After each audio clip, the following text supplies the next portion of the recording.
Hello, everyone, and welcome to the 2017 Hall of Fame Classic.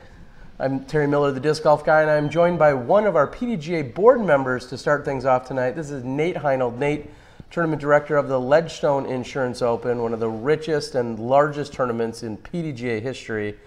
And now you're serving on the board. Keep going. Can we put a few more things on your plate? What are you doing? Well, I have a wife too, so trust me, we're all shocked by that.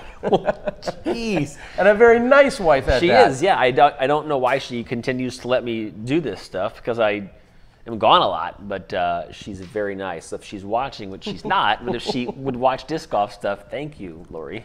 Well, so we're here at the International Disc Golf Center. A few moments ago, we wrapped up with our first ever live Hall of Fame induction ceremony taking place just off the back of the deck at the International Center.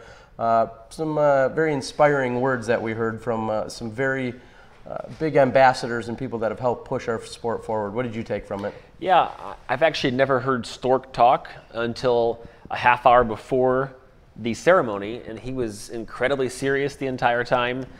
And then he gets up there and he's like the jokester. And I had to say to Justin, I was like, is he serious? You know, and eventually I figured out when he said 70,000 demos that the Reddings have done that I figured he was joking. So, but you know, Dez has been a pioneer. John Bird from Colorado has been a pioneer, and then of course Brian Graham built this facility basically that we're sitting in. So it was a neat experience for me. I've never been to this tournament or a Hall of Fame ceremony, so it was very interesting. It's been a great ride. As mentioned in the ceremony, Des had said that she's gone to the last 15 or 18 or 20 world championships, and every year that's where we see the Hall of Fame inductees and we see the ceremony take place there.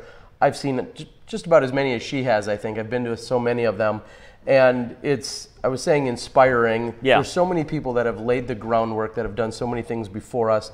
You mentioned Brian Graham a moment ago. This was really his vision, is coming here to the International Disc Golf Center, setting it up in Columbia County, and being here for the opening along with Farina Hedrick. It was awesome to see. A little later, we're going to actually check in with Brian Henniger, who was the PDGA Executive Director just before Brian Graham. So we got a lot of history here and a lot of insights. But as you've moved on to the board and you're doing your work, you just were elected into the position. What are some of the things you think you're going to see moving forward?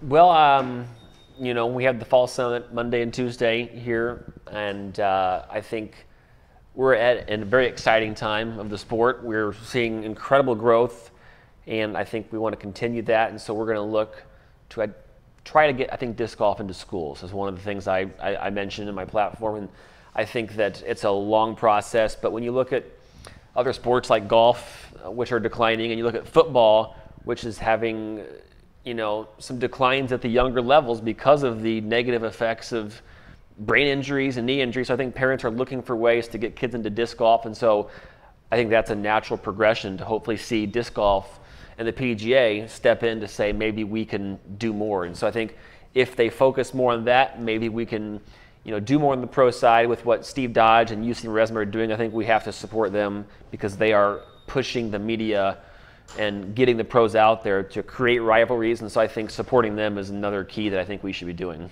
Well, there's a lot of talk that's been going around. Of course, we've seen the tours come up in the last couple of years, the Disc Golf Pro Tour, the Disc Golf World Tour, and also the National Tour, which finishes up tomorrow. And we're seeing, just a few moments ago, we even had Katrina Allen in here. She was talking a little bit about the battle between her and Paige Pierce. I'm not going to mention the amount of strokes that she beat you by today out on the course. That's not worth mentioning. But Katrina Allen is here playing very fierce this weekend. The question is, will be enough to catch Paige Pierce? And you're a guy that likes to look at numbers. Is there going to be enough? I just looked at it and I think Paige would have to shoot a sub 850 round.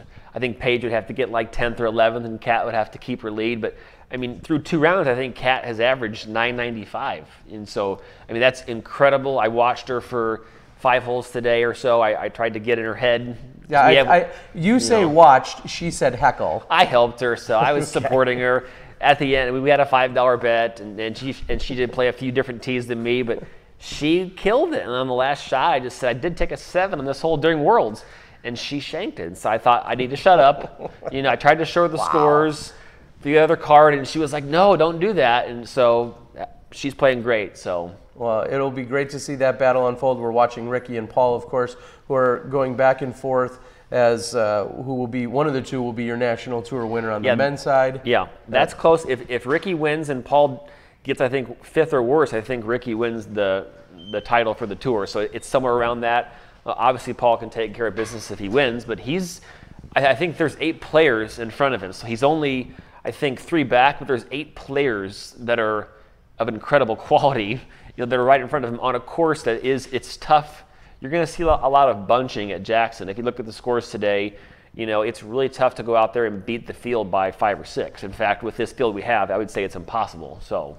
Well, there was some great play out there today. I was walking along. I followed Simon Lizotte's card. I say Simon Lizotte's card because he happened to shoot the hottest round of anyone today, I believe, at 11 under par. But it was a great group with Nate Perkins, Johnny McRae, and also Nicola Castro. We'll get that video out for you probably in the next few days. We're also seeing, like we said, the women's battle continue. That footage should be up tomorrow morning. And then Jomez Productions covering the men's lead card. They're working on that in another room as we speak, and I believe Marty McGee is out here with Prodigy. So plenty of coverage taking place. This weekend is become very special, and the tie with not only the Hall of Fame Classic and all of our Hall of Famers being here, but then transitioning right into the PDGA Summit. If somebody's not familiar with the Summit, can you give a quick recap or insight as to what that is? I mean, basically, the board of directors, which is 8 people, comes together. The PDGA staff is there. Some of the consultants are there. And we basically meet twice a year to meet face-to-face. We obviously have board meetings every month, and we have emails back and forth on a daily basis for decisions that have to be made. But it's a way to come together to make decisions and to talk in person about the issues that the disc golf is having, things we're trying to do, to hear presentations about technology and that kind of stuff. And sometimes we have technology, we have Skype, we could do everything via Skype, but it is good sometimes to be in the same room, to hash things out, and I believe that the board meetings or the summits are public for the most part, except for executive session. So you're more than welcome to come out and scream at us and yell at us. Well, you maybe. They may scream or yell at you. I know I've attended a number of them, and I found them to be very insightful. A lot of people always talk about who made that decision, or how is this happening, or what's going on, or why isn't my opinion heard or valued? Well, this is a great opportunity where somebody could partake, and I know I'll be sitting probably in this very room, or actually in a conference room, taking it in for the week as well. It's just great information to soak in as well. So even if you're not presenting, there's plenty to learn. I mean, if people don't talk to PGA staff or board members, we have what we have. We're going to decide based on the stuff that we know and that we're hearing. And so if stuff continues to be brought to us, eventually it'll be discussed. And in terms of the division splits and breaks for age breaks, when they went and split up to 50 to 55, that was a petition that was signed by multiple PGA members who have been around for a long time. And so that's how you get stuff done is, I'm going to get a petition. I'm going to take it to the board. And so if you want to make change, you have to step up and say something. It's like Brian said tonight, how do we grow the sport and do stuff? Well, seize the day and do it yourself. And that's what you've done in your work, and what I think everybody should try to do. Yeah, it's so easy for so many people to say, well, why don't you do that? Or why doesn't the PDGA do that? And I've stolen that line many years ago and said, we're all the PDGA. Sure. I'm not just the PDGA, you're not. We all are. So if there's something you'd like to see or something implemented or a program or whatever that might be, at least bring it up and get things started. And the Board Summit is a great place for that to take place. Well, we're going to talk with a number of our Hall of Famers tonight. We're also going to, a little later, I'll further recap what we're seeing on the competitive side. But I think I'm going to let you go. You've got practicing to do. I'm only 14 behind the lead. For 2, that's doable. If I shoot, how many behind Katrina are you though? Oh, I'm only like 2 behind her. So. Okay, well that's where the sweet side action is. If I shoot like an 11:30 rated round tomorrow, I can get to a playoff.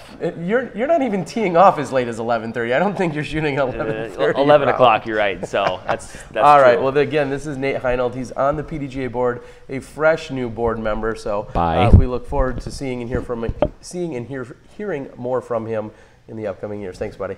Shoot well tomorrow. Good luck. I will. All right. I think what we're going to do next is have a previous executive director. I know he was around. Is he off in his old office? Maybe we could have. He's coming here Okay, we're going to have Brian Henniger join us. And Brian Henniger will join us in just I'll admit, pal, it sounds, I'm going to put this on you real quick. It almost sounds weird calling you, using your last name, as we so affectionately refer to you as Guru. Welcome to the show, and what do you think about what's going on here tonight? What's going on here tonight? Well, it's just, my wife and I just arrived here. It's my first time here in 3 years. I was the executive director when this place opened 10.5 years ago. Place is just crammed full of disc golf memorabilia and disc golf history.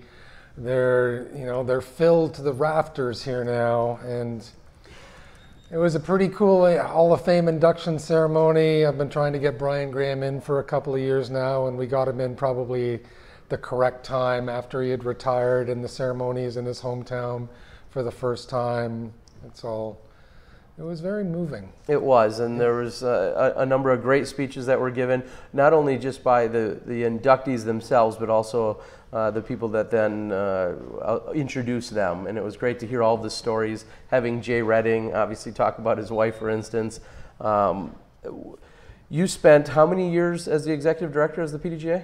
Well, I was the administrator. I was the last administrator for 4 years before I was promoted to become the first executive director, and I was in that position for 7 years. 7 years. Okay. And I know the joke was made, or the comment was made, that the staff is 1.5 people, and I know you've worked tirelessly. Your wife has worked tirelessly along with you. You guys were operating in Toronto. Yeah, we ran it out of our bungalow on Toronto Island. Well, let me tell you the story of how we took over the PDGA. Okay. The then administrator's name was Becky Powell, and she's from Texas. And I flew down to Dallas Airport where she met me, and she took me to a little cow town west of Fort Worth called Weatherford. And there's a little square there which the cattle trucks used to circle. And she had one room in a wooden building there with 1965 brown shag carpeting on the floor, 4 square walls. It was a tinderbox. It was about the size of the area surrounded by these 3 couches that are in front of us in the main lobby of the IDGC here. And she had one computer. She had a bunch of directory boxes along the wall, a bunch of magazine boxes, a couple of boxes of archives, and that was the PDGA office back then. And then it moved. We moved it. We put it. We had a semi. The semi showed up. It had Ontario plates in Weatherford, Texas. I went, wow! And we loaded the boxes onto the semi bound for Ontario. And I picked up the PDGA in a warehouse in a suburb of Toronto called Mississauga in early January 1997. Moved it on to Toronto Island into our house, and that was the beginning of that tenure. Yep, that was around when we had 4,000 current members. First member we issued was 11,945, and here we are 20 years later and 100,000 members strong. It is crazy, and one of the conversations we talked about so much last night, as we had other Hall of Famers join us, talking about when they got their number, how they got their number, and the story was it, and how many people have said, well, I didn't have the $10, otherwise I would have been a few hundred digits lower. How did that come about? Woulda. Exactly, yeah. That seemed to be the theme overall. Yeah. How about yourself? When did you get involved with disc sports and then get that number? Well, my number is 4022. I signed up when I was on leave. We were working in international development then. I was already disc golf crazy. I signed up at the Toronto Island tournament in the June of 1987. I think I first played disc golf on the island around 1982. I remember I was at the opening of the Vancouver course in the summer of 1984, which was a tree planting summer for me, and I joined up, and I thought PDGA and disc golf was the coolest thing ever. There was a world championship. I just thought it was huge, and there were all these amazing players and so on. It was a little smaller than that back then, but I was a fanatic from the get-go. Yeah. Well, now you're still involved with disc golf, but it's much more on an international level. Tell us about the role you serve now and what it means to our membership. Well, in 2005, myself and then board member Dave Nesbitt, we convinced the board to launch the international program, and I led it while I was still executive director, and I wanted to keep hold of that program. It's my favorite part of the organization today, and here we are 11 years later. We've got 6,500 current members outside of North America. We've got a country called Finland, which is absolutely disc golf nuts, with 2,800 current members currently, 550 courses in a country of 5.5 million, where the winters are longer even than they are where we come from in Toronto.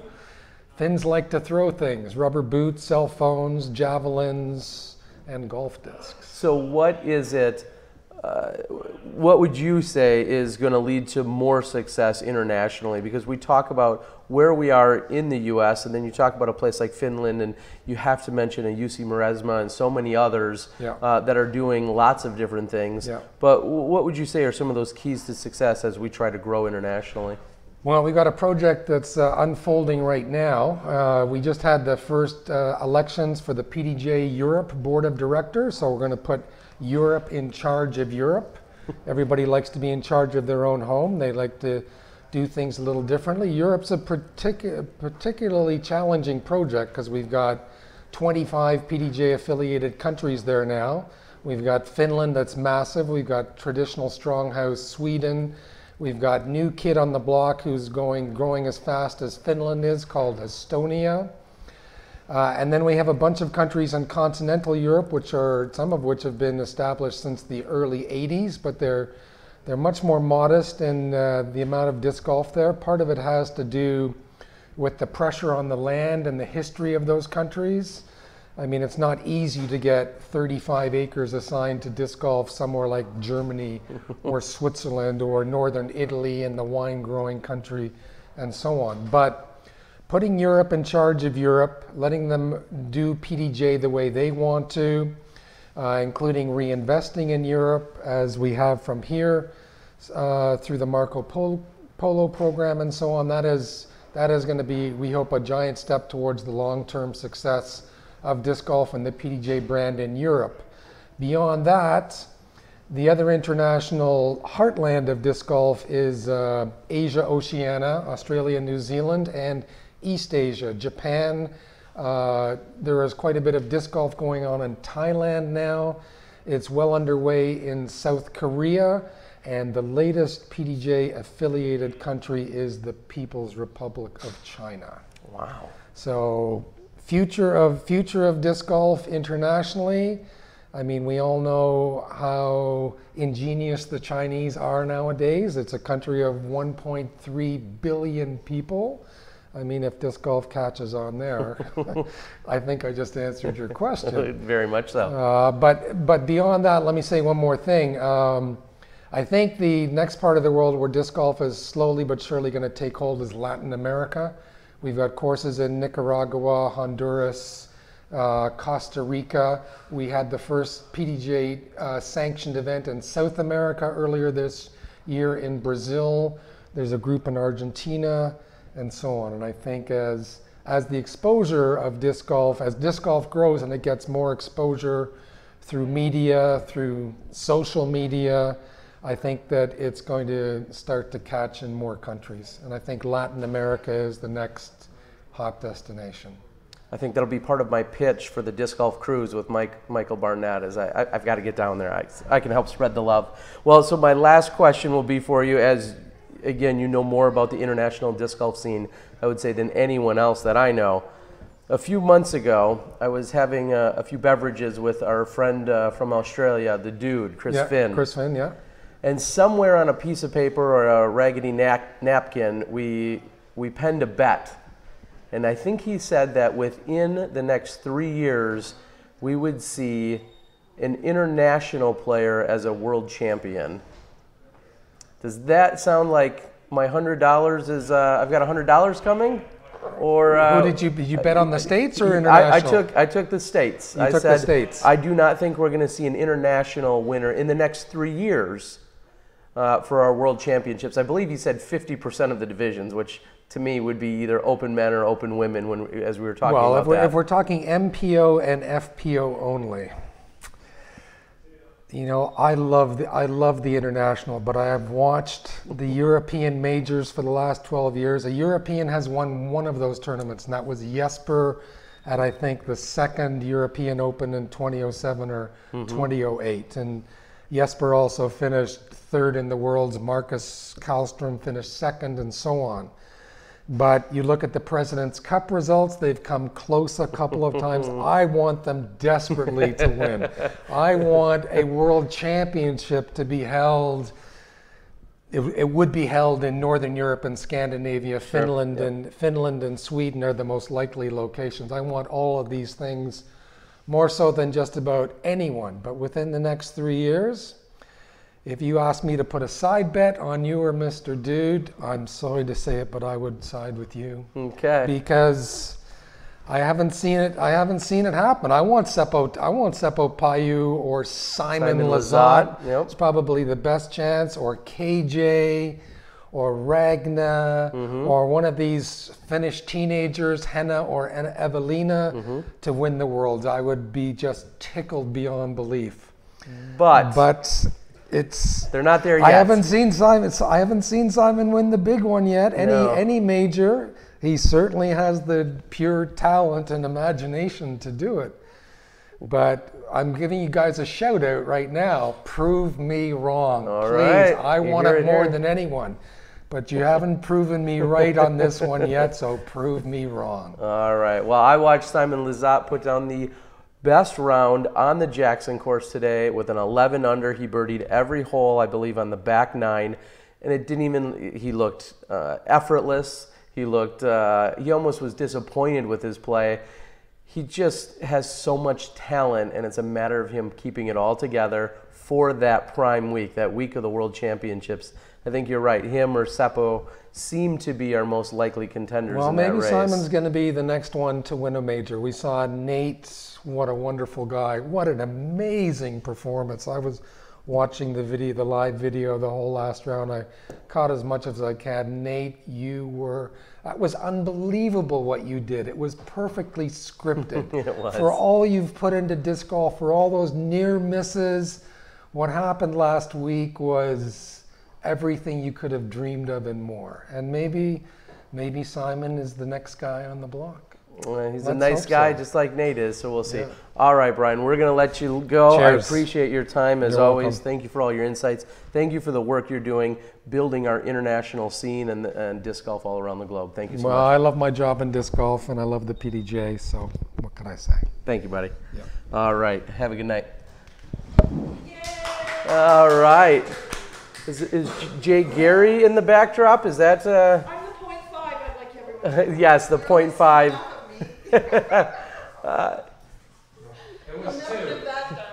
It was very much too. I know. Pellier is 0.5 for 1 year. Okay. And then it was her as full time the whole rest of the way. Jay Gary, I think. Jay Gary, you got a moment? You could step in and join. We could maybe learn a little bit more about the Disc Golf Foundation. Jay Gary introduced or inducted, I should say, into the Hall of Fame. I'm going to go with 2014 would be my guess. We'll see if we can confirm that in a moment, and see if you can step in. Come on in. And I'm going to put this on you, which hopefully should work out. And joining me now is Jay Gary. Now, I'm not even going to Drop show. I don't want to. I watch so many people fumble it, and I always think I'm gonna fumble it. Then it's easy. Drop show. Drop show. Yeah. That's as easy as it is. Just like Jay Gary drop show, and my guess was 2014. 2015. Right. Okay, I was thinking with the World Championship. Oh, it was there in 2015. Okay. Yeah, that was. So we were in Pennsylvania or in Pittsburgh, right. Specifically, and I got my years mixed up with where we were at the time. So that makes perfect sense. Well, thank you for joining the show. Sure. Yeah. Great to be here. Thanks for doing all this, Terry. It's great the way you're not just promoting Smashbox, but you're promoting the sport, and we appreciate all the work you do. I know it's tireless. I know you put a lot into it. Well, I'm glad to do so, and we've had a lot of people watching over the last few nights, and what I love is that this will be archived, so people can, even if you didn't see it live, they're able to go back and they can see all the interviews we did yesterday and everything else. So I'm just honored to be doing it at such a great weekend. This is great. I mean, this place, Stork's vision so many years ago, making it the Mecca of disc golf, and it's becoming that. Every year it's imbued with more memories and more spirit, and it's a great place to be. It's great for the golf. It's great for the history. It's great for friends. Whether you're here for a weekend and you're camping down the road and you want to partake, or you're here for a very serious event like a national tour or an A-tier, this really serves so many different needs for so many different groups.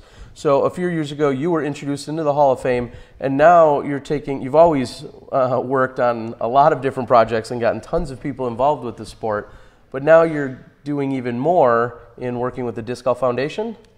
Well, I'm actually the past treasurer. Okay. There's a new board of directors for the Disc Golf Foundation that just kind of took their seats.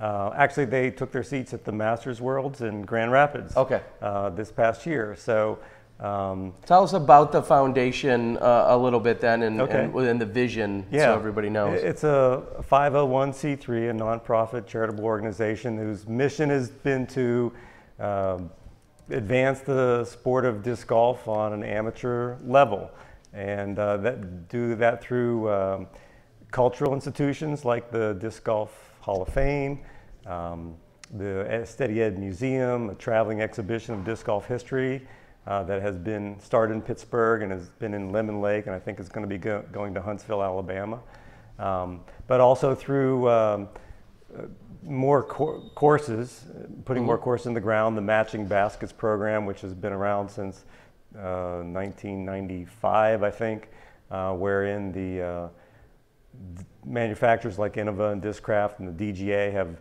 donated 9 baskets to universities if those schools agree to buy 9 holes and put in an 18-hole course. And I think there's been over 20 courses been done on universities around the country through that program. And then through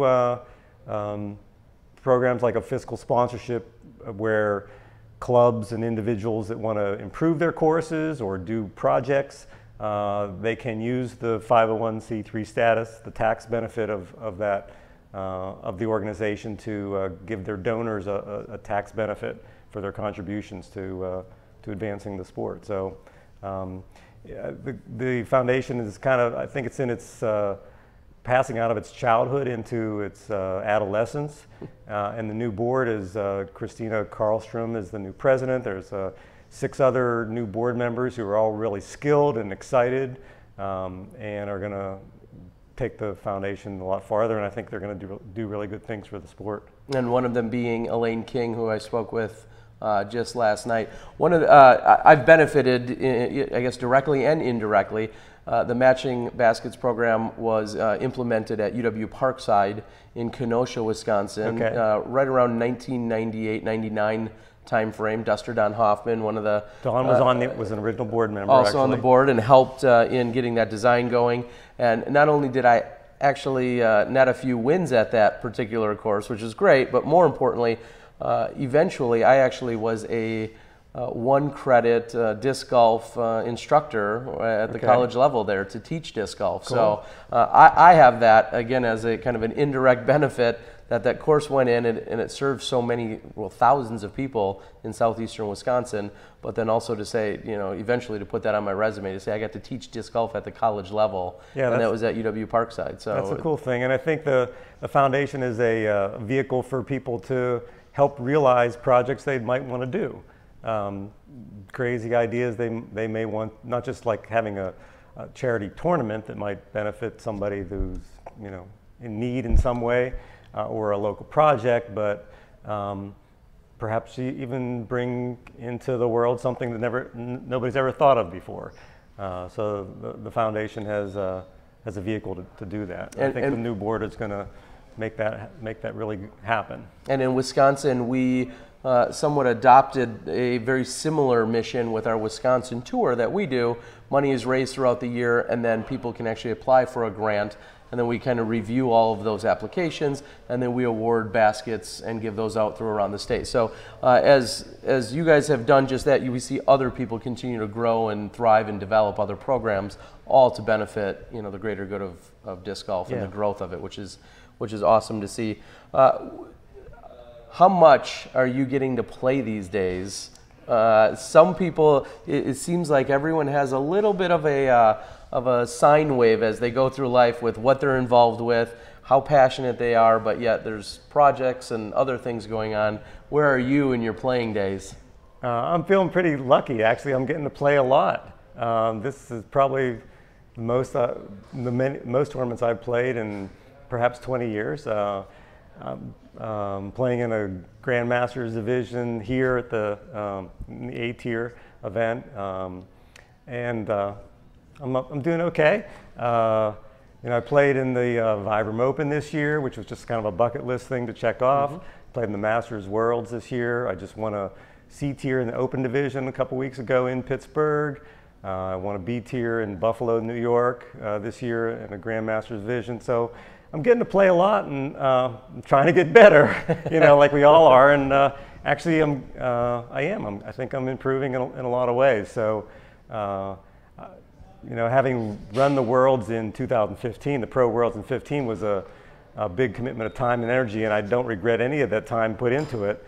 But since that's been over, and after having retired from a full-time teaching job a couple of years ago, I'm getting to play a lot more, and it's great that I'm able to still play. I'm just turned 60, and I won't say I'm in the best shape of my life, but pretty close to it. And so I feel really fortunate that I've got a game that, you know, it's a lifetime kind of sport, and to be able to continue to play it at a competitive level is a real blessing. Well, one of the questions that I've asked throughout everyone that we've talked to in the last couple nights is your membership. And there's a woulda, coulda, shoulda story, but when did you become a member? Was it at a tournament? Was it in order to be eligible for a tournament or a series? How did that happen for you? I joined the PDJ in 1988. I'm PDJ 2734, and I joined it in order to play in the first PDJ tournament in Pittsburgh. It was the Pittsburgh Flying Disc Open that Steve Komen was the tournament director for. Steve brought the tournament to Pittsburgh, and one of the founding members of the Pittsburgh Flying Disc Society.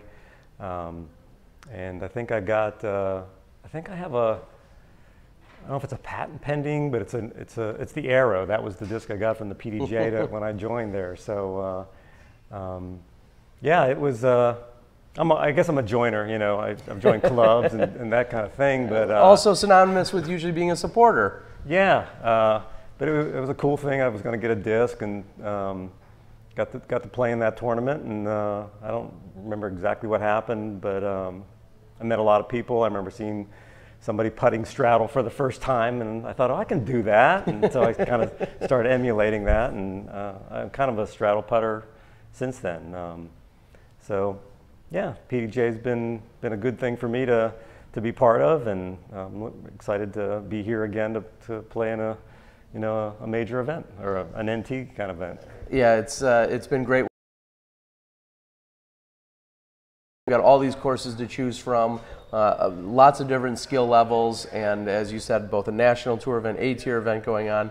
And it's just a really great atmosphere. So any parting shots or words of wisdom you'd like to share with anyone as we let you go?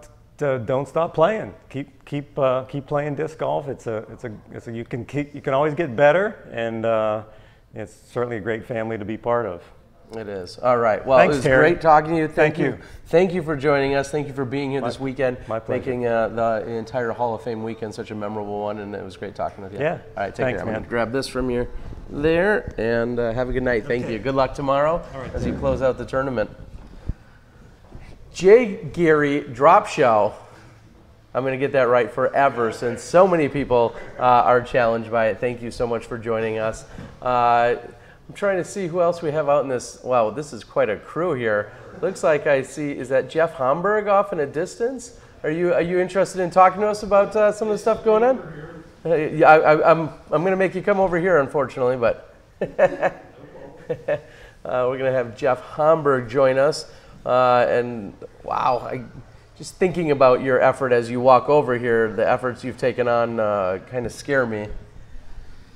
We're going to get you mic'd up. Uh-oh, Andy's got plans. That's even scarier. I'm going to put this on you, which hopefully should be good to go. And Jeff Homburg, our technical standards, are you a volunteer? Chair. Originally, I started as a volunteer in 1988, and now I do this work as a consultant to the PDGA. As a consultant. So I don't want to oversimplify it, but you basically get to see all of the prototype discs and then either approve or disapprove them as they come to you, well, and baskets and other equipment, right? And many of the discs, there's not even a term for it. They're like kind of pre-prototypes because most of them are unstamped. You know, about Sure. 2/3 of the discs I test are unstamped. And I've heard you talk about the numbers of discs that have come across your path. Did I hear you say you think you've seen more than 800 discs? No, more than that. I've approved more than 900 discs. Okay. But I've also tested a number of retooled discs, and also there are a number of discs that failed. So altogether, my donation to the PDGA is about 1,050 discs, roughly. Wow. So, and speaking specifically of your donation, what happens is if a new company or any company, they don't have to be new, if a company is interested in getting their disc approved by the PDGA, they submit both a fee and three of each one. 3 of each disc must get submitted. They ultimately probably get mailed to you. Yes. Is that correct? So they get mailed to you, and then give us a quick overview of what that standardization process is. They have to fill out a disc certification form. Okay. Or in the case of Targets, a Target certification form, which I also test those as well. But then they send them to me, I test them. Companies during their first year of making discs, they get a discount for $150 for testing a disc. Okay. Other companies, after 1 year, it costs $300 per disc. Okay. So they're sending those to you, and then some of the things that you test for per our standards are flexibility. You test size in terms of the outer and inner rim versus the weights, and I mean, the you explain it original better than me. things that I used to test were just the diameter and the rim depth. We looked at the weight. There's a weight limit based on the diameter, but in 1994, especially working with Stork, we came up with flexibility standards. We didn't want them to be highly rigid, and we also came up with standards for the sharpness of a disc. One using a 16th inch radius gauge and another device called a contour gauge that we use. So those two things together. And at the time we set that limit was 1994. The sharpest disc that was available at that time. We didn't want to have any discs any sharper than that because we were starting to get really concerned about safety. And that was going to be my follow-up is when you talk about both weights and how sharp and flexible, so all of those, are those all driven just by safety, or is there other Well, we never major said factors? that, but I mean, Sure. it certainly was one of the reasons, and now we're not hiding it. It really was a safety issue, mainly. Interestingly enough, I think I just saw a disc by one of our major manufacturers, and on the back it says what the disc is, and I think it has the weight possibly written on it, but then it says for disc golf use only. And immediately now, I ain't so smart, but I'm guessing somebody's lawyering up in some capacity that there's probably a tie there trying to reduce any kind of, I don't want to say negligence, but any kind of ownership or... Well, there have been a number of lawsuits, which I'm sure you are aware of, and the most common kind of damage is laceration, but there have been a famous case where somebody lost eyesight one eye, so that's pretty serious, and it's pretty rare, but of course baseball, there are deaths, I mean, there is a certain amount of risk, but we don't want it to be an undue risk, we try to minimize it. And I remember, when was it, 2000 in the Worlds in Minnesota? I don't know if you were there, but, or 2001, I take it back. 2001 in Minnesota. In the finals, when one guy didn't duck and somebody is in the finals, and the guy get hit right in the head. Yep. I get back from the Worlds that year, and Hedrick sends me a picture of the guy's the damage on his head. And I mean, certainly I feel bad about it, but it's not exactly my fault. I wish it hadn't been that way, but You approved this disc, and some really good player errantly threw it. We're suing Jeff. Now, baskets, you're seeing more baskets than ever. People are getting more and more innovative. Just around the corner from where we sit right now is the first basket that Steady had ever designed, and now we've seen literally thousands of iterations, but I've approved, I think it's roughly 80 of the baskets now. Okay. And, I have about 90 of them sitting in my backyard. Eventually, those probably should be coming to the IDGC at some point in the future, but we do use them, for quite a few events locally. So one thing we touched on, which I'll bring full circle, is you get 3 discs that are sent to you. Those have been in your possession, and as you got here to the International Disc Golf Center this week, you brought one of every one of those that I've approved. That you've approved. So, and that's a donation strictly out of your goodwill and gesture to bring it and have it as part of the archive here at the IDGC? I'm an archaeologist, and to me the discs are an artifact, and I really thought that we should, at this point in the sport, I still view us as really being, if comparing to baseball, like in the Abner Doubleday era. So I thought it was important to really maintain this archive while I had them. Before me, the tech standards chairs, that was a benefit of having that position, but most of those got thrown. I never inherited a collection before me, but I thought at the very beginning, I'm not going to throw any of them. I saved all of them. And my intent was to keep one archive for the PDGA from the beginning. That's incredible. And how many discs ultimately did you say that was? I know it spanned like 40 some boxes. There's about 100 discs that I've already given to the PDGA, which they have to find in storage. We brought over, I believe it was 956. So it's about 1,050 discs altogether. And there's somewhat less than 100 that were approved before me. So I've done 90% plus. As you see these, and this will be the only really nitty-gritty question I'll ask maybe all weekend, but as you see these, is there any form of explicit or implied, what's the word that I'm looking for, some kind of disclosure agreement, anything, as you're seeing discs that come in, they're coming from all these different manufacturers, some which are very well established and some of which are new and trying to get off the ground. Is there any kind of disclosure agreement whatsoever that's implied when they send you a disc? Because I mean, you have some pure gold possibly sitting there. I certainly have a lot of communication with these companies before they ever send them to me. Everything, I view it as proprietary. I don't say anything until those discs are released. Okay. I mean, I keep a lot of secrets. So who then writes up the disc descriptions and names that we see go on the PDGA.com? The companies themselves. They do, okay. And they're given the credit for that. So they come from them. It's basically like a free advertisement, basically a benefit of getting them approved by the PDGA. I was wondering who has some of those clever write-ups, and maybe I'll be reaching out. Well, Chuck Kennedy comes up with a lot of the bylines, the headlines for them. That's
somebody accidentally who must have turned off all the, that's one way to turn off the Okay, that lights. was a great start. I step in and I no, step on the power bar and turn the power off to the whole broadcast. It's all part of the master plan. I was just going to say. All right. God. All right, we're back. So we'll start from the top because I think maybe when you stepped in, we caught the electrical power strip. That's a great place to put the master switch right under the foot of the person that you're talking somebody with. on the board is saying Jeff might have done it, so as he was leaving the show. Either way, so we'll pass the buck. Either way, joining me now is Brian Graham. And Brian, I was saying we're here in Augusta. This is your backyard. There's so many things that can be done here at the International Center. But my question really was, how did the vision come about for such a beautiful piece of property, and how in the world do you talk Columbia County into saying, oh, let us come move our headquarters to this property? Well, I had designed a disc golf course for a local park here in Columbia County, and the parks director was amazed when he walked out in his parking lot every day that there were cars from all over the country here. And he said, well, I've got this piece of land up at Wildwood Park. Go up and look at that and let me know if we can build a disc golf course. So I came up here. It's 1,000 acres on the lake, beautiful property. I went back to him. I said, Charlie, I said, we can build more than one disc golf course. Charlie Bill was the director of Parks and Recreation. He and I were on the Augusta Sports Council together. And kind of the focus of that group is to bring in sporting events to the county to provide economic impact. So he and I were on the same page, and so I proposed a multi-course complex. Charlie was all about it. That turned into phone calls to the PDJ, talking with Brian Honegger. I think I talked about it in my speech tonight. And Brian lending support and encouraging us to go forward with the project. And it kind of snowballed, honestly. It started out as a course, and then PDJ said, well, you know, we might be interested. PDJ is looking to move back to the United States at some point in the future. Called manufacturers. At the time, there were really only 3 basket manufacturers, Innova, Discraft, DGA. Called all 3 of them. They all expressed support, donated courses, and the project just kind of took a life of its own. Well, you've worn a lot of different hats, including, like we said, having this brainchild. But I tell the story all the time, anytime I'm referencing you. My first ever World Championships was right here in Augusta, and you were the tournament director. I remember. That was back in the... You were what, 15 years old? 16? I think I was 16 at the time. You came down with Tom Crawford and who else? It was actually Tom Jenkins. Tom Jenkins. Where he then right. forever was given the name Big Daddy Jenkins because he was our legal guardian. It was me and my 2 other best friends. I was with Jeremy Coonan, Paul Archambault, and we drove cross country to come to this first World Championships. And he had to act just as our legal guardian. So he's been Tom Daddy Jenkins ever since.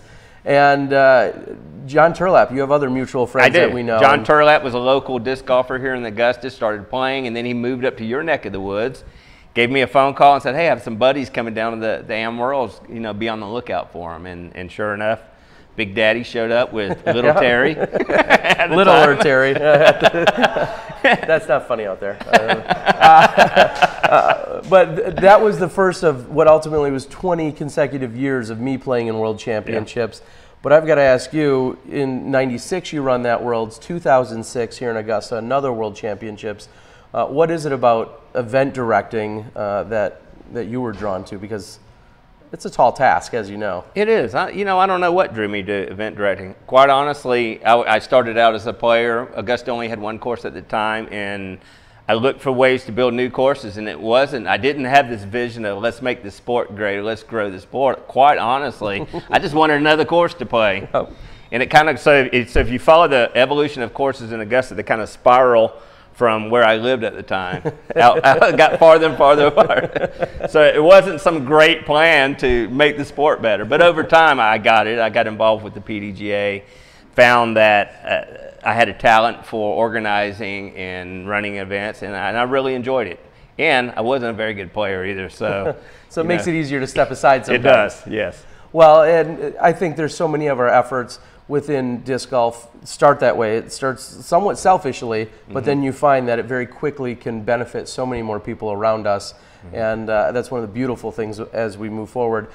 What, after, I should say a few months ago, you had resigned as the executive director here. That was 10 years.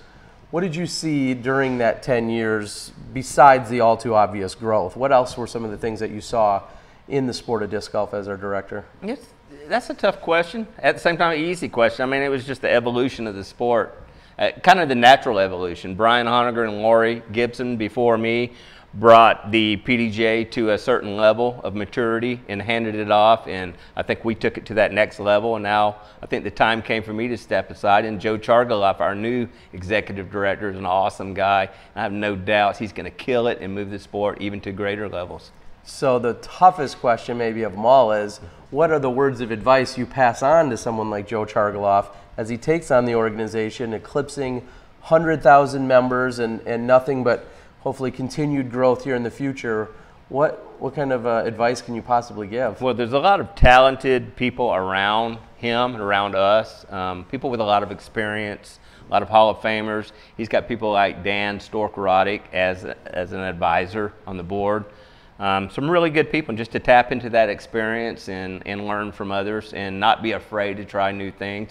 You're not always going to be the most popular guy. Matter of fact, a lot of times you're going to be the least popular guy, but you just have to be who you are and be confident that you're doing the right thing for the organization, have a thick skin, and move forward. What would you like to see happen in the next 10 or 15 or 20 years in disc golf? Is there anything, maybe kind of a pipe dream of what you'd love to see unfold or possibly come up from the ground up? Well, I think the sport just needs to continue to evolve in the way that it has, and building the grassroots, getting lots of recreational players playing, build a huge player base, and we've been hugely successful at that so far. Just building that base, you know, it's from the bottom up type building of the sport. If the top pros want to be on television and want to make millions of dollars like a lot of pro athletes do, we've got to have a huge base to support that. And right now we don't. But we're doing very well and moving in the right direction. Well, and speaking of television, something you said many years ago that I heard, I don't know if it was directly to me or just as general conversation, a lot of people talk about we need to get on TV, we need to get on TV. We've made some of those strides. We've seen whether it's on you know, some kind of satellite stations or whether it's the ESPN top 10 shots. Getting on TV isn't the end all be all, and I think that's kind of what you hit on. How do you relay that message, and what does it mean when we have those little moments? But where do we take it from there? Well, many times over the years, people would say, we need to be on television. And I would say, okay, and then what? And I would get a blank stare, and they would go, I don't know. Exactly. It's not the end all be all. It's great. It gives great exposure for the sport around the world. But it's not the end all be all. I mean, of course, our athletes want to make millions of dollars. But, you know, the success of the sport has the potential to greatly change it. We're a family sport now, very tight-knit. You add millions and millions of people, the sport's going to change, and it may not be for the better. I'm not saying that we shouldn't do it, but there will be some changes that we're probably going to be uncomfortable with. Well, and you echo what the Hall of Famer Elaine King mentioned just last night. She said essentially the same thing. Yeah. If we're talking about playing for big money and we have the tournaments, things might get a little bit more chippy, or we may have more challenges where a shot may cost thousands of dollars, and we may lose some of that feel that we have as the tight-knit Frisbee family that we are. Well, I mean, we're very fortunate to be where we are, and I look at a lot of other sports. Matter of fact, one of my responsibilities now is the National Barrel Horse Association, which I manage. These people put the horse in a trailer, drive all the way across the country, spend hundreds of dollars on entry fees, hundreds more on a stall to keep the horse in, feed for the horse, keep it there for sometimes up to a week, and then they get one 15-second run. But they are the happiest people in the world. Wow. I mean, it's all about passion and doing what you love. And I think we're very fortunate, and we're far above some other emerging type sports. And speaking of emerging sports, you have history in skateboarding and BMX, and now you're involved, as you said, with the barrel racing. What are you taking from those sports that maybe we can apply directly as we grow in disc golf? Well, I go to lots of sports tourism trade shows. I did with the PDJ. Joe Chargaloff is now coming to those, representing PDJ. I'm bringing our new NBHA executive director to these shows. And something I've noticed, the great thing about going to those shows is you get to see the outside world and the other sports people's perception of disc golf. And I can tell you, disc golf is a star. People love it. PDJ is one of the most requested groups at these trade shows. And I have lots of other sports constantly coming to me saying, Brian, how do you guys do this? How do you guys do that? They really look up to us. We had a high-level sports consultant years ago named Jack Kelly, director of the Goodwill Games, high-level guy. He told us then, he goes, you guys are far and away at a higher level than most sports, and I didn't really believe him at the time because I didn't have a lot to compare it to, but Jack is right. We've got a lot going on in this sport, and we need to be proud of that. Well, and it's large in part due to efforts, not just in the last 10 years as you being the executive director, but all of the contributions you've made throughout the years. So my final question is, again, as you've moved on to another position, who wins between you and the new director, Joe? Who, if you guys went out and played 18 holes, who wins? Oh, that's easy. He kills me. He's still fresh. He's coming in. He's coming in as a disc golfer. I'm coming in as the guy's been behind the desk for 10 years, not playing a lot of golf. Joe kills me. Okay. So yeah, it's not even close. All right. Anything else you'd like to say to everyone out there? I want to thank you and all your media cohorts. You guys have done a fantastic job elevating the sport, being ambassadors, pioneers in broadcasting disc golf, and I can't thank you enough. Well, thank you. We appreciate that. Absolutely. All right. Again, Brian Graham, inducted also into the Hall of Fame tonight. Thank you so much for joining us. Thanks, Terry. All right. It's a pleasure. Maybe I'll come to another Worlds you run in Augusta. Yeah. All right. I'm not sure. Are we going to have John? Des? Don't be too scared of me. Well, I would be. Again, thank you to Brian Graham. Oh, we still have the lights on. Yeah, I'm going to try and move the power strip. Thankfully, I looked over and saw that when I did, so we didn't miss too much. The parting shot that Jeff had shared with everyone in talking, he said he hopes to run into some of you guys on the course or at a tournament somewhere around the country. That's what Jeff was saying before he tried to literally shut the lights off on us. So. All right. I'm going to put this on here. All right, and John, welcome. We're going to start off really easy, and people love hearing these stories. When did you become involved with disc golf, but also then when did you purchase your number and become a PDGA member? Do you have a story about that? The story about when I really got involved with disc golf was in 1972 when I went to Fresno State College. And I met George Sappenfield, who was here tonight, which was a big deal for me. Mm-hmm. But he was a recreation professor at Fresno State College, and that was the fall of '72. And he offered a Frisbee class. Wow. Flat flip flies straight. And with that, I had been playing with Frisbees for probably 10 years before that, and I thought, that's in my major, and I'm Easy in. A. Yeah, so it's like, what is this? I'm in heaven. So went to the class. It was indoor class at night, and it was one of the first accredited classes for recreation majors and physical education majors at that time. Wow. And so we got going, and there were 30 of us running around doing all kinds of crazy things. He was teaching just basic throws, catches, and we had to come up with an activity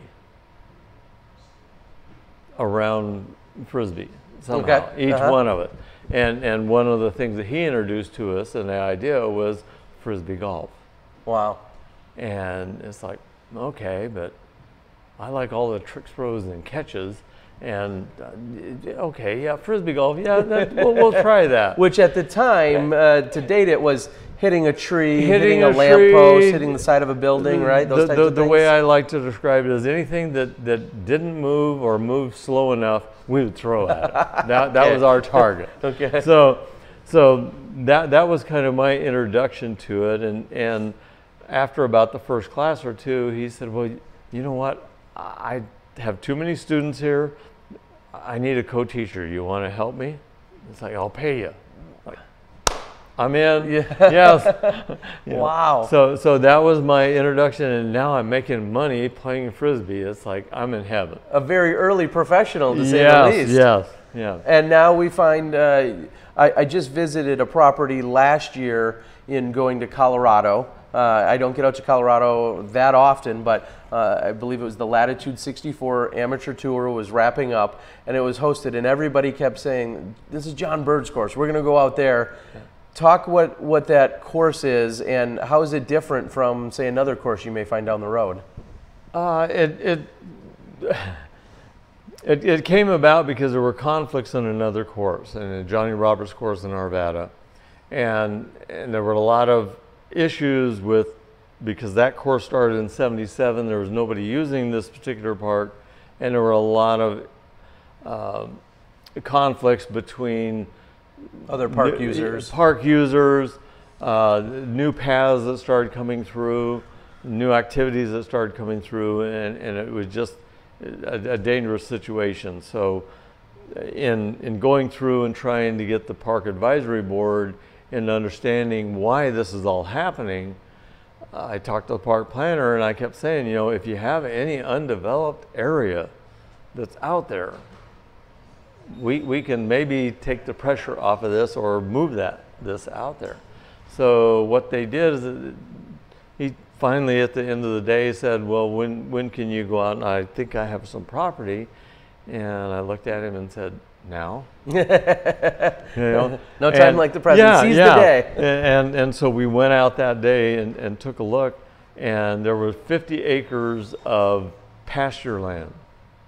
Some of it had a few trees in it, some of it not, little elevation, but it was land. Mm-hmm. And in Denver, that's really, there's not very much parkland that's usable that's being offered to you.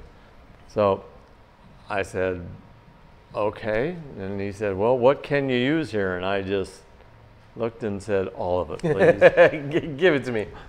And so when we did the first layout, I extended every hole as far out as I could to absolutely take up every inch of it and say, this is ours.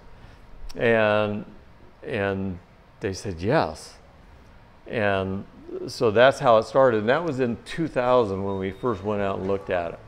And it wasn't until 4 years later, in July of 2004, that the first 18 baskets went in. Okay. Okay. And you know, it went on, and it's all volunteer. We did our own fundraisers to get 9 more baskets, and we finally got a shed out there, and we've got a gazebo now, and we're doing some new improvements, and the park system has kind of changed. New people have come in, and they're excited about disc golf, and so they're really wanting to say, you know, we want this one as good as the other one. And so there's kind of a competition going now between the two park supervisors, and that's what's going on right there. Well, it's great to see and hear, and I don't think I had met you prior, actually, before going out to Colorado last year, and everybody that had anything to say about disc golf in Colorado, your name was always brought up, and obviously in a good way. Everybody was talking about your course and all the efforts and everything that you've done. I see on your sleeve PDGA 387. Yeah. So just a triple digit, as we've been saying throughout the weekend. Could you have gotten in earlier? Was there a woulda, coulda, shoulda moment? Did you put down the Frisbee for a few years? Were you maybe missed out on a few lower digits or not? Well, I would say yes and no. One at that particular time when Ed was kind of pushing joining PDGA and the membership, is I was really more of a freestyle player and an overall player.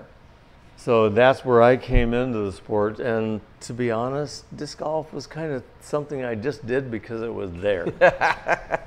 and so, you know, I kind of pondered on it a little bit, and then, do I want to, here's another club, because there was this club and that club and this association. And so finally I said, yeah, okay, well, I know Ed, and I think he's onto something here. I'd gone to World Frisbee Championships in Rose Bowl, and Ed invited a couple of us over there, and he showed us this silly contraption with chains and baskets and poles, and this is what the sport's going to, and we're going to be making $50,000 a year touring. And this was in like 76, 77. I'm like, I'm in. Where do I sign up? Yeah. Take my money. What was it? Was it $10? Yeah, what, $10? You know, for a lifetime membership of this, I'm in. Yeah. So that's kind of where, you know, and I ended up procrastinating there, and then finally just said yes.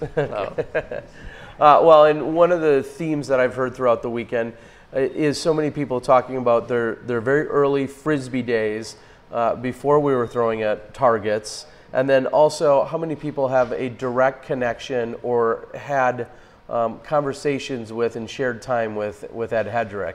And hearing so many stories about Ed, I know Farina's out in California and is smiling at us now from across the country.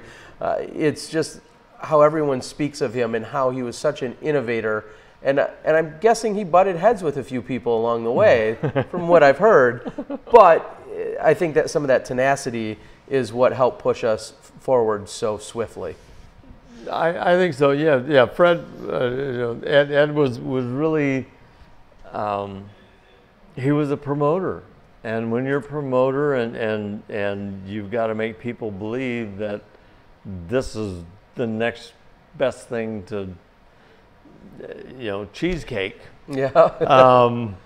It's a hard go, and you're going to bump up into things, and yeah, at times he had his vision, and it didn't really go along with everybody else's, but you know, he really pushed a lot of things along, and you know, the pole hole was probably one of the biggest innovations that gave people something to look at to say, this is disc golf. You know, this is where it's going, and gave us all something that was standardized that we could look at, and this is what we do. Is there any, you have a very storied career of competition and so many friends that you've made throughout the years and travels. Is there any, dare I say, top memories that jump out for you? Anything in particular as you've been involved with the Frisbee family for so many years? Geez, you know, I think, you know, after George and I met in '72 at Fresno, taught a class, then I ended up going to, worked in San Francisco, moved up towards Santa Rosa, where Sonoma State is, and what we did, you know, I walked into the athletic department and said, you know, I want to teach a Frisbee class. Are you interested? And they kind of looked at me and said, oh, well, yeah, if you give us a proposal, yeah, maybe we'll do it. You know, I said, well, when do you want it? Said, well, just when you get around to it. I said, okay, I'll be on tomorrow. Went in the next day and had a proposal, and they looked at me and well, okay, but, you know, you want to do it in the evenings?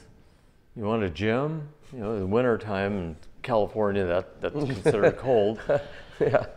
Okay, well, all we have is Monday night, and we don't know if you're going to get anybody interested because we had Monday Night Football.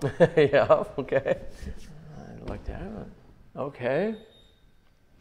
Can we limit it to only 30 people? So you're already selling them. Yeah. And I said, because I think I'm going to have a waiting list. No, yeah, okay. Sure, yeah, we'll limit yeah, it to 30, and we'll start signing up. So the first night of class, there's 30 people. Okay, that's cool. And then there's 20 other people waiting in line.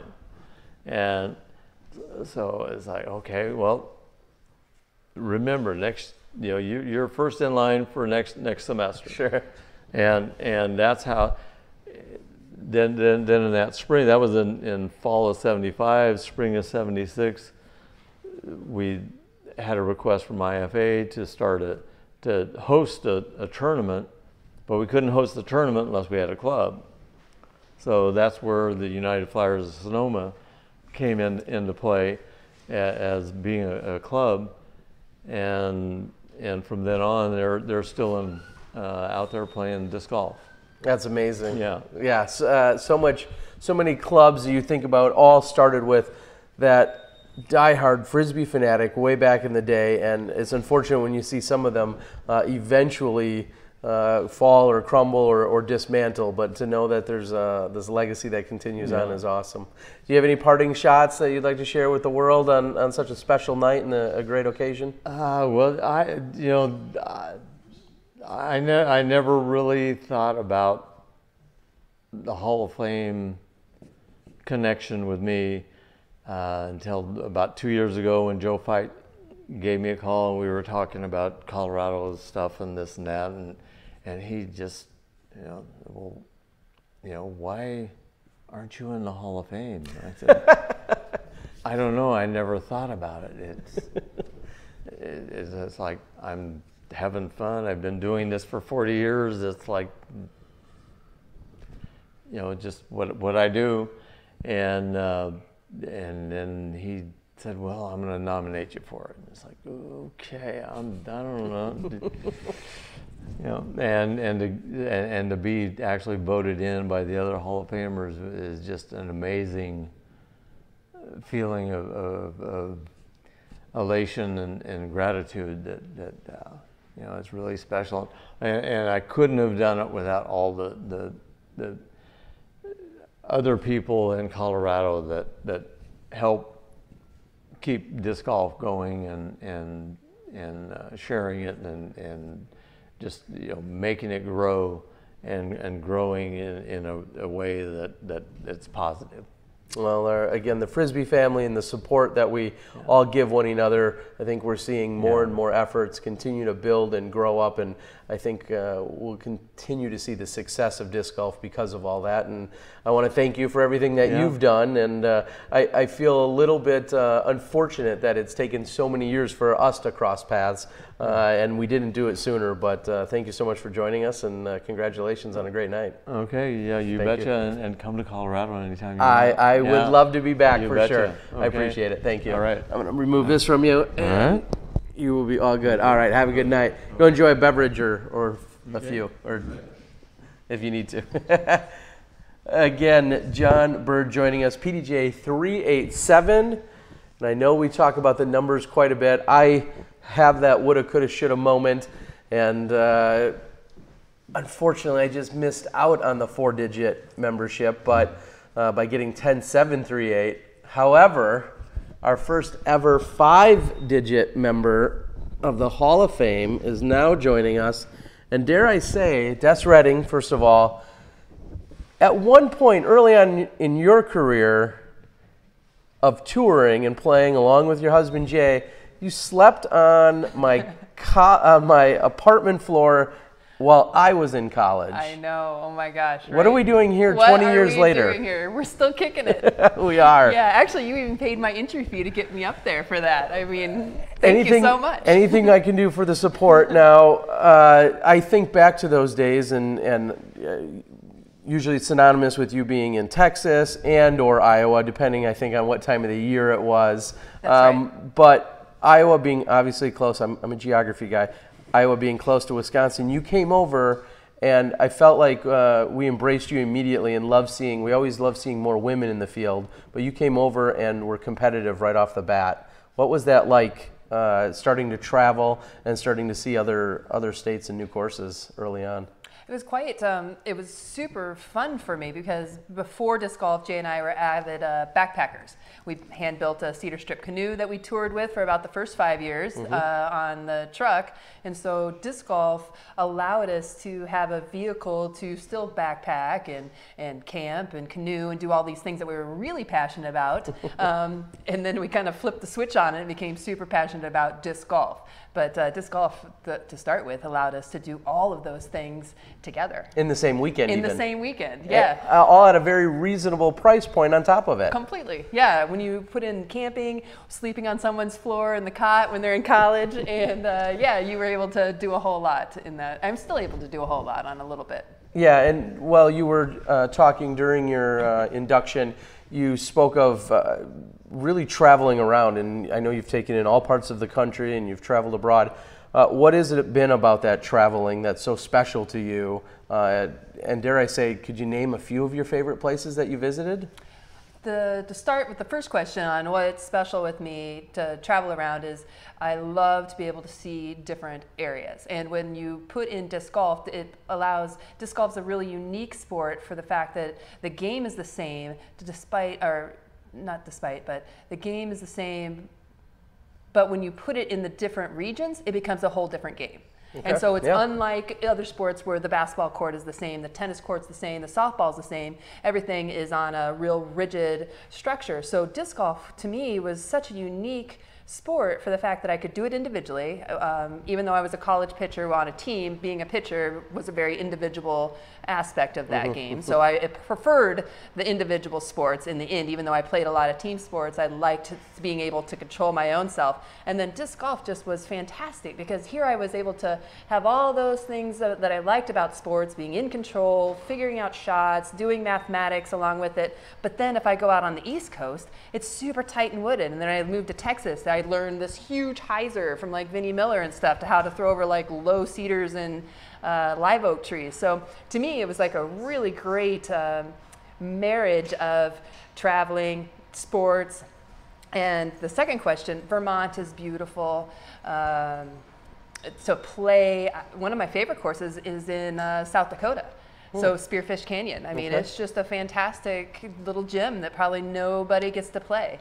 And back in the day when Halk had his Circle R Ranch, it was a beautiful place to play. So yeah, disc golf is just a really good vehicle to be able and go out and see the country. And when you travel the back roads and you stay off the interstate, you get to have that unique experience of seeing what is really unique about America. And everything it has to offer. Now, dare I ask, is there anything on the bucket list, we'll say, in the U.S. when it comes to disc golf? I'm guessing you would love to travel more internationally on any given chance. Absolutely. I have stayed, camped, played disc golf, and I'm pretty sure all the lower 48. When I put in, I know I have camped in all of the lower 48. I don't think I've played disc golf in all of them, which is kind of weird, but I'm a little quirky like that. Sometimes I might just be like, nah, I'm gonna do it today. To do Alaska and Hawaii. Okay. That's two places that I haven't been. And so I'd love to be able to go and travel there and then play disc golf also. And I can attest now, Alaska was a place I got to visit just last year. Thad and the crew, everyone up at Hilltop Ski Hill, they do an amazing job. They put on a great event. We see Brian Schweberger as someone who goes up there. I know Avery Jenkins, someone else who really wants to put, he marks things off of a list and has this bucket list. And he's also recently been able to secure Alaska by going this last year. That's good on him. What is next for you guys? Do you see yourselves continuing in a really highly competitive atmosphere, or are there other things like the educational disc golf experience that you've developed? Or is it going to continue just to be a mixture of the two, or other stuff? I think competitively, I mean, I'm 45, so I'm a complete athlete. And I know at 45, most athletes are washed up at 45. So when I can hang in there and kind of like cash, and throw some good shots, that's good. So I know my competitive days are a little bit on the waning side of it, and especially until we start getting more women to actually step up and play in the Masters division. Sometimes women in our division are not so much forced, but because we're small in numbers, we're not encouraged, or the Masters women aren't even offered. Sure. Exactly. So that's a little slippery slope. But I have no problem playing with the open women. I think we have great competitiveness and I've won enough events that it's not all about winning. I'd like to go out and enjoy my company, play great places that I might want to play, and that's kind of where I'm at in my playing game. I might not choose the biggest tournament to play in, I'm going to choose the place that I want to play. Or I might have the biggest impact. So Jay and I do a lot of clinics on the road. We do about 30 clinics a year, and try to hit those places that are untapped and that might need some disc golf inspiration. So my competitive side is slowly going on. I joke, like, once I make the Hall of Fame, I'm retired, I'm out of here on the competitive play, but I don't really see that happening. And then, yes, Edge is still going really strong. Just on Monday, right before we came here on Columbus Day, we trained the whole district of Fort Worth. So we had over 300 teachers that went in there, and we killed it. Rock climbing, hula hooping, basketball, anything else that was there didn't even stand a chance to disc golf. All the teachers really were inspired by the potential of a lifetime sport, and especially when you're doing in-services and you take the time to do your research, there are 50 courses around the Dallas-Fort Worth area. And so that really rings home to the educators out there. Educators are not lazy, that have their summers off. These are teachers that really care and try to instill really good habits into their students. Well, and the fact that, as we mentioned, not only being a lifetime sport, that some very basic, inexpensive equipment can set you off for so many years. Oh, all day. You know, obviously everyone having a disc, or if they need to share a disc, but you really just need that one disc to get started. And then it's great if you can have baskets, but like you said, there could be other things that we could even use in lieu of baskets until they get those. But then we go to a local course, it's easy to direct someone and say, yeah, you love this, you've been introduced to it, now here's 23 places within a half hour that you can go play with yourself, or that you could have your parents and share the day with your family or whomever. That's right. We like to use the example of, let's just say the least amount of disc would be $10 nowadays. And so for a family of 5 can go have a $50, that's all you need is that your $50 investment. And as you go and visit your grandmother who's out of state, you can stop and have a rest area, and you can play a course with the PDJ and the directory and disc course review out there. There are great resources. I know when you and I first started traveling around, you had that little spiral I love bound. that. I have them. The first one was like this thick, and then it got that big, and now we don't even have it anymore. So these are really good things. And then as you continue on, you can just explore it on your own. I won my first tournament with one disc. I had one disc, it was a DX Cobra, and I won a tournament. And then I got another disc, which was a Gazelle and a Pepsi windsock. So I was like, and at the time I had a concessions business and we sold Pepsi. So I was like, bonus, man, I got a Pepsi windsock and another disc. Winning on so many levels at that point. So many levels. Obviously, a topic that I know is very dear to you is seeing more women involved with the sport. I spoke with Elaine last night. I always talk about that 5 to 7% or so of our membership that is women. How in the world can we get it to grow? Because I keep saying it, us guys aren't doing it right, clearly. What is it going to take for us to see more women get involved with playing, whether it's competitive or not? How can we get more women involved with the sport? That's exactly right, because I'm not so much concerned. I find it so funny when I talk to a woman. She's like, oh, I play, and then she's very apologetic on, like, but I'm not competitive. But it really doesn't matter, because in the end, don't we all want to have a healthy lifestyle? And that's what's really important to get women out there, is just to not make them feel competitive. Because like Elaine said, I mean, the competitive woman is a 1%er. I mean, we are just kind of wired a little differently. I think as young girls, we are taught that we can do everything, where men are kind of pigeonholed into being strong and athletic and competitive, and we can be like that. I had a really great dad who allowed me to be very competitive, and bless my mom that didn't make me be a really girly girl. I like to look nice and stuff, but I'm not going to sit there and go shopping either, because it just drives me nuts. So Elaine was totally on point when she talked about that, and I feel like we need to tap into the college woman, because that's when I got into it, and that's when you're the most secure in yourself. When you're a high schooler, some may or may not want to be that aggressive to get that disc to go, but a college woman is where it's at. So I think and we can listen to this at the PDJ Summit or anything, but we need to develop a training, not even a training, just a little clip that we can show at colleges for women, and especially colleges that have courses that are around. Do you think that, I think of Barrett White, who very much is an ultimate player, very active, and a very energetic woman. But she originally came from the field of, from the ultimate field. You're exactly and right. Constantly, she's still running back and forth. Even right now as we're talking, I'm sure she's running somewhere, chasing some Skittles or something. Back in the day, she used to do like push-ups and sit-ups when she'd bogey. And I'm like, sweet, that's going to give you an extra bogey. Yeah. And then she pulls out a bag of Skittles, and then somehow she levels herself out somewhere. But when you look at the ultimate and how much, I'll say, more inclusive ultimate is usually at the college level, I know there still is lopsided, but there are teams that are required to have women in your co-ed divisions. So is that somewhere we should be looking? They're part of the Frisbee family already, probably competitive, enjoy throwing things. Is there a crossover into ultimate that we should try to look into? I think ultimate players are just going to come and die in disc golf, because I feel like when they're into ultimate and they're really good at it, the running is the high on it. Sure. And so it's just like Barrett couldn't take herself when she was playing disc golf because she used to running and running and running with it. Annie Kreml, Burlager were probably all about the same. They became slower and older, and then all of a sudden you become disc golf because you have those Frisbee skills. So honestly, like Edge and the programs that introduce the teachers, and especially if we can have those teachers then go in and become professors, then we can start getting disc golf into college. Okay. And especially when you look at teachers with, I just lost the word, but not going to come to me, but it's okay. We need to just keep teaching the teachers, because I think once we get the teachers to keep teaching disc golf and the principles of disc golf, that's where we're going to really see the growth. That's where the most impact comes in. So what is interesting is, of course, again, a co-founder of the Educational Disc Golf Experience, hearing you talk about the college level, there's been a big push, and I don't want to just say in the last few weeks, but we've been hearing more and more people talking about whether it's the college, high school, elementary school, going after the camps, like a scouting camp or Boy Scouts, Girl Scouts, getting involved with those.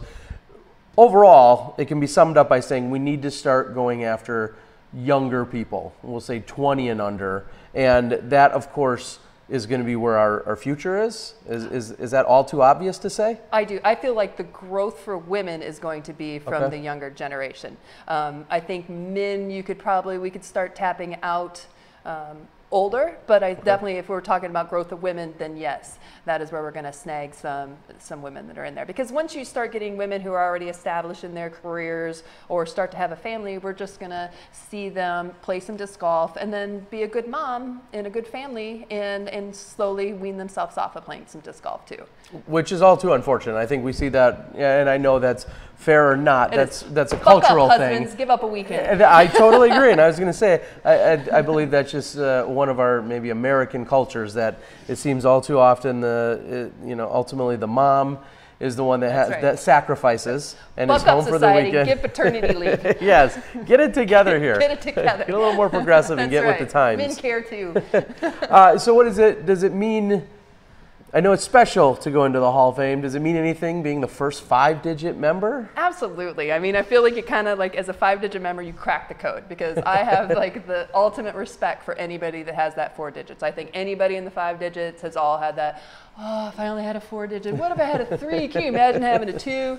At some point my age is gonna not gonna have me have a 2 number, but maybe I could have had I know I could have had a 4. Yep. When I was throwing the rocks at the disc, maybe I could have had a 3, but in the end, yes, to finally get a 5-digit in there means that the sport itself is now progressing to that next generation. And that's how I view it. So I feel like what an honor to be that person, because I've tried hard to be a good athlete, but I've also tried harder to be what I feel like the PDGA, the Hall of Fame members have, well, you embody so much more than just being a very successful athlete. That's right. When I look at the Hall of Fame members, I see athleticism, but I also see so much more of caring and giving into the sport. And so that's a great honor. So as we've been set up here for the last 2 nights, the PDGA Hall of Fame wall is directly behind us. What does it feel like knowing you're going to have a plaque here? Have you picked out your spot? Did they let you pound the nail yourself? I don't think so. I think we just go in progression. I hope it's not down here. Well, or in the toilet.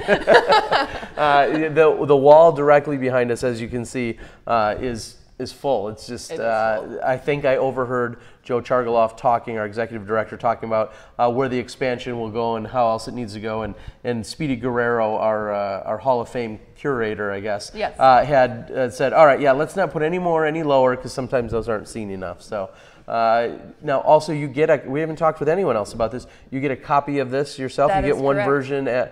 Where is that going to go? Oh my gosh, I have a beautiful kind of mantle custom, it's not even, I mean, it's just, I bought it. I didn't get a custom fireplace, but it came. It's a hand-done stone fireplace there in Texas. And I've had this little blank section that I've never quite figured out like what's going to go over here on this side. And there it is. I guess I've held out. You have. Right, well, you probably have to like tuck away all the other trophies and set some aside. You have boxes and crates and storage facilities just full of trophies. It is important as a tournament director. I'm a tournament director. Get a nice trophy. Don't get the bowling trophy, because as someone who's won a lot, those all go into what's called the trophy garden. So I do kind of have like them out into like the garden, but you know, they're just out there in the garden. So the ones that are completely unique are displayed in my house. Okay. Yeah, well, and glass is great. Don't do plexi. That would be an interesting stat or figure. We'll get Chuck Kennedy on it. So some kind of rating for trophies. Yeah, and no as doubt. a tournament director myself, I've always kind of plagued with, okay, do you go inexpensive because it's a smaller event, and does the person even care, or do you go with the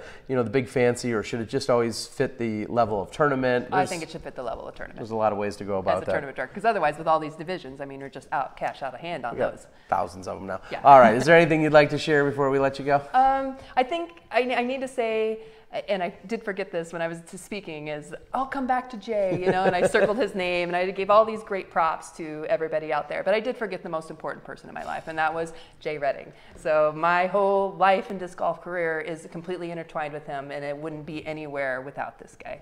It's been 22 years a week ago that we celebrated our anniversary, and so I love you, Jay Redding. He's right over there. So to the kiss, and to this guy.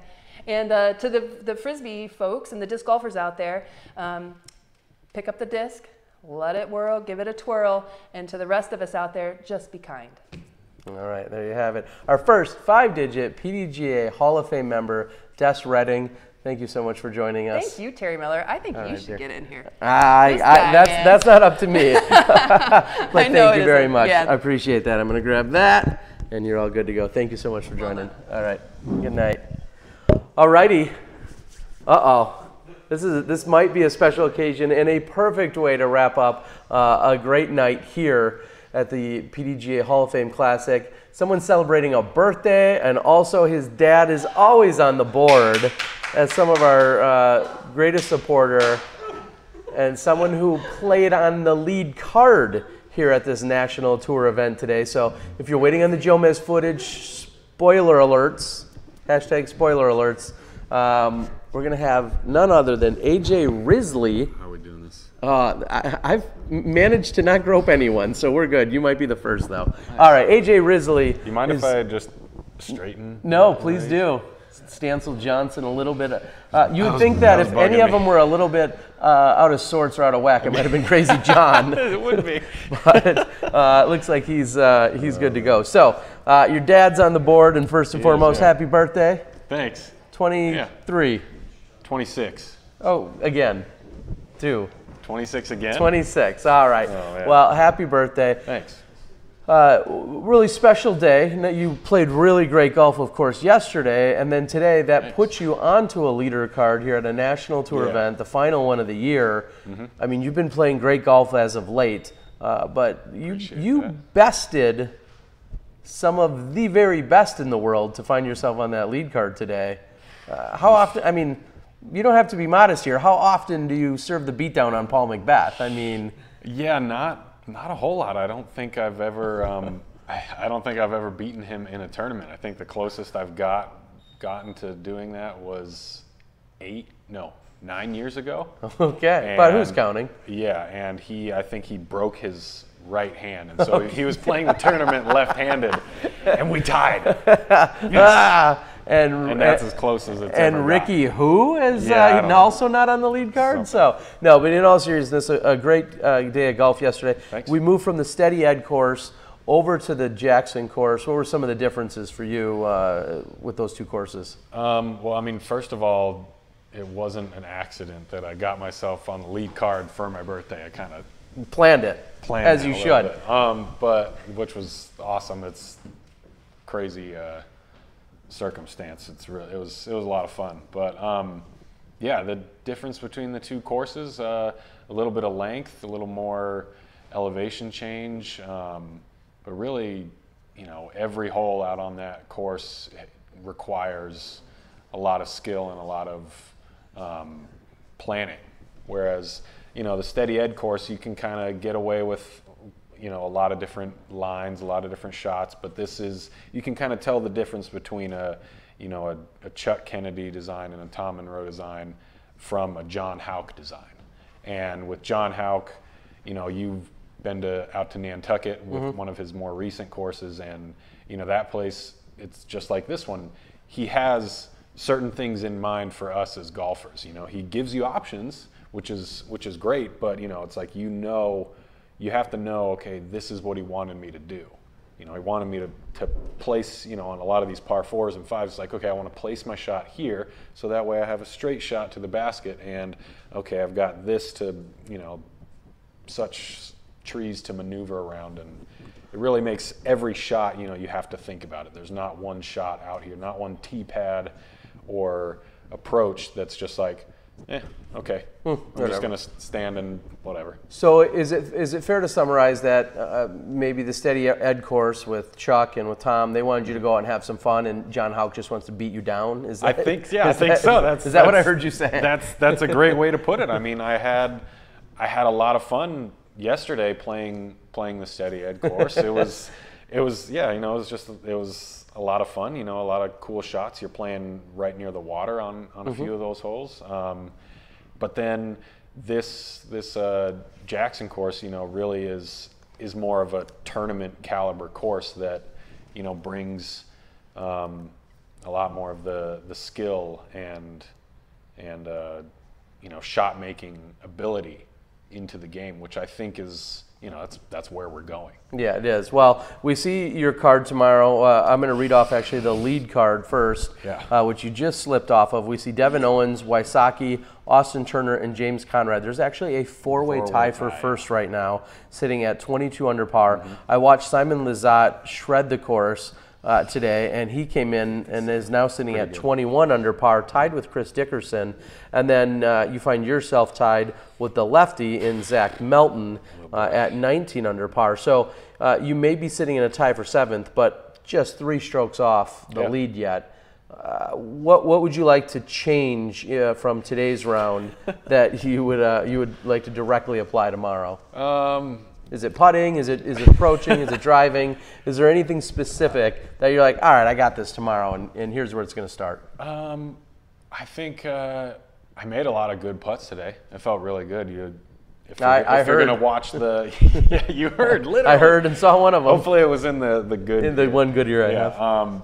But yeah, you'll see the Jomez guys are editing the footage now. I might have a couple slow mez putts in there. The putting felt good. The driving was pretty good for the most part. I think if I had to really narrow it down, it would be that double bogey to start the round. Not so much. Yeah, 2 weeks in a row on the filmed round. Double bogey just doesn't seem to be the way. No, it's a strategy. No, it's a strategy. What you're doing is you're the young guy on the card. You start out rough, and you're immediately creating that underdog mentality. So everyone's like, come on, this AJ guy is going to get it together. You can do it. It makes those birdies down the stretch just so much sweeter. He started off rough, and oh my gosh, he's just going to let those guys get a little bit of a cushion, and he's going to come charging back. That's kind of what happened today. Okay. But I like it. If I'm being completely honest, which I hope you can appreciate my honesty here, because I just don't know if I want to start off the round with a double bogey. What can I say? If I could just cut that in half tomorrow, that might be might give me a little better chance because it would, because starting with a 6 there versus a lot of people that a lot of people got 3s. You know, there's some easy 4s. Simon Lizotte threw the furthest drive ever on that hole, throwing a roller. You might want to try that tomorrow. That's what they were saying on that hole. Okay. He actually busted out a roller on hole number 1, and it was very simple approach, needless to say, for the Eagle. So he's good. Your father, who's a huge supporter of you, brought you to the AM Worlds in 2007, where I saw both of you then, and you guys have traveled the country extensively. Yeah. What's it like being out here and taking in this weekend? I know he's talking about a lot of the friends and people he knows. I feel like you're doing the hugs and the handshakes for him. Yeah, pretty much. Yeah, thanks for bringing that up, because it's kind of all coming together full circle, and for some reason this was kind of, I mean, this national tour event being after the US DGC, which we don't usually see, it kind of put a damper on the event for me a little bit, just in my head. And I kind of thought, well, okay, you know, we've got the US DGC and then the Pro Tour Championship and, you know, whatever, a national tour right in the middle, you know, to fill some time. That's what I was thinking. But then, you know, I get here, this is my second time ever here at the IDGC and this whole property, and there's so much more than just the courses and the baskets and the, you know, playing a tournament and all that. You know, right in there is the museum, and you know, my dad there's a Rolodex and a notebook that's all handwritten by Steady Ed, and it's like the first few thousand members back when it was that easy to keep track of all of the members. And you know, back in June when we were here for Worlds, I flipped through it, and sure enough, I saw it as well. Your dad's card in there. Yeah, I found his name, and that was just it was just a, you know, a moment with a lot of, you know, thoughts and emotions, and it really put you know, everything into perspective, you know, for this year that I've had, kind of, you know, breaking my way into the scene. The past 5 years, you know, becoming a pro and traveling around, and then, like you said, you know, in 2007, that's 10 years ago that he and I traveled across country. And so, you know, to come play your AM Worlds, it's just, you know, it's huge. This is tonight, and then tonight, you know, watching the Hall of Fame induction ceremony, I think this is, if whoever chose to have that ceremony here at this tournament, you know, during the Hall of Fame Classic, you deserve a raise. Yeah. And so, you know, this is becoming one of my, you know, my favorite tournaments. I can't wait for next year. And afterwards, you know, we had after the ceremony, you know, people were talking, and I was standing in a circle with a few guys, and there's Alan Beaver to my left, and he's everywhere. He's right down here with the, you know, the logo. That's the guy. Jeff Homburg was right there, and then I told Jeff a little after that, the basket that was in my backyard when I was growing up, and the first basket that I ever putted on, and that's in our garage, and that, you know, that I've seen almost every day of my life growing up, was from a tournament that my dad and Jeff played together, and they were in the same round. They each got a hole-in-one, and back then they got to keep the basket that they got the hole-in-one on. Wow. So, you know, just standing there with Alan and Jeff, and I was looking around for Steve Slazer, who's also from Florida, and sure enough, he comes walking up, and, you know, I shake his hand, and that's one of the guys that taught my dad how to play.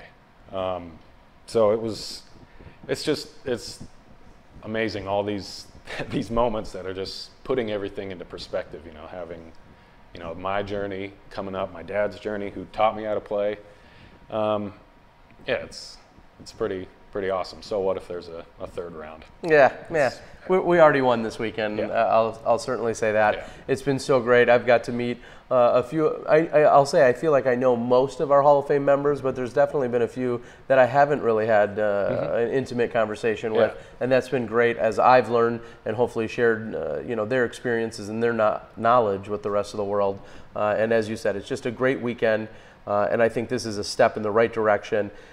And a way to archive the weekend in lots of, with your mental images, along with even some physicality, whether it's on YouTube or on video.